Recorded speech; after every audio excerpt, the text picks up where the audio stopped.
ក្លិនសោភាបង្កើតសេរីបុផាពណ៌ស្រកជ័យហាដូចជាស្រី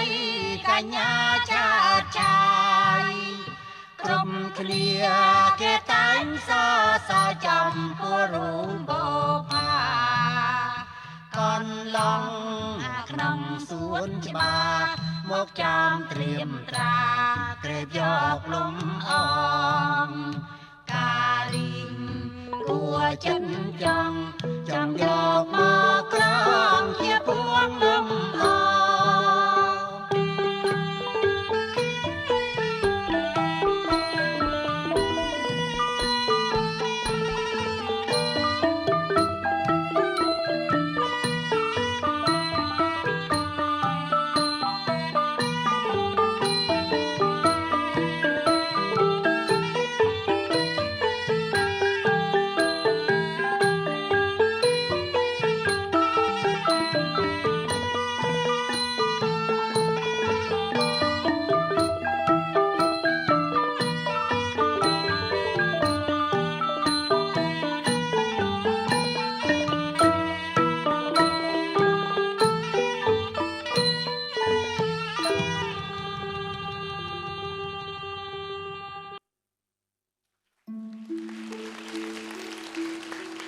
Mm-hmm.